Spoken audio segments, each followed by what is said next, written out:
ဒီနေ့ channel ကဘလောက်ပင်လေးကဘလောက်ပန်းနေပွင့်ပါလေဘလောက်ပန်းလေးတွေကအိမ်ထဲမှာတော့မရှိဘူးလေအိမ်ပြင်မှာဆိုတော့ကျတော့အိမ်ပြင်ထွက်ပြီးတော့တက်ပုံရပါတယ်ပန်းလေးကအပြင်မှာပွင့်နေတဲ့ကြောင့်မလို့တော်တော်များများအပြင်ကလူတွေကခိုးသွားပြီပေါ့နော်ဒါလေးကဘေးအိမ်ကနေပြီးတော့လာချိတ်ပေးထားတာအားကြောင့်မလို့အဲ့ပန်းလေးတွေနဲ့မနေ့ကဖျားပန်းလေးဘလောက်ပန်းလေးဖျားပန်းထိုးပြတဲ့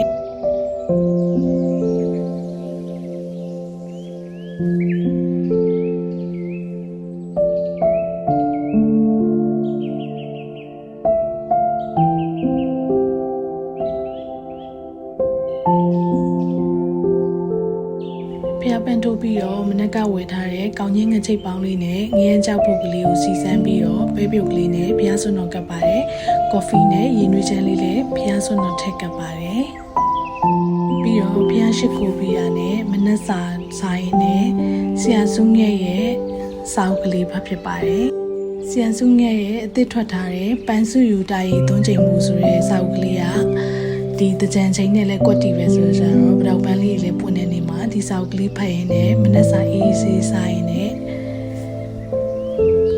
မမီပိုက်ရဲ့တနေ့တာမနက်ခင်းလေးကိုကုံဆုံးလိုက်ပါတယ်မန္တလေးမှာနွေရာသီရမ်းပူပြီးတော့မိုးကလည်းရွာနေတယ်အခုကိုဝင်ရလဲ3လနဲ့ဆိုတော့ကျတော့စိတ်ရောလူရောအေးချမ်းအောင်လို့ကိုအစဉ်ပြေမဲ့ထင်းတဲ့ဟာလေးတွေဝါသနာပါရလေးလုပ်ပြီးတော့အဲ့လိုပဲမန္တလေးမှာပြောင်းနေပါတယ်အဲ့တော့ပတောက်တွေပွင့်နေနေမမီပိုက်ရဲ့မနက်ခင်းလေးတစ်ဖြတ်တစ်ကပ်ပါပဲ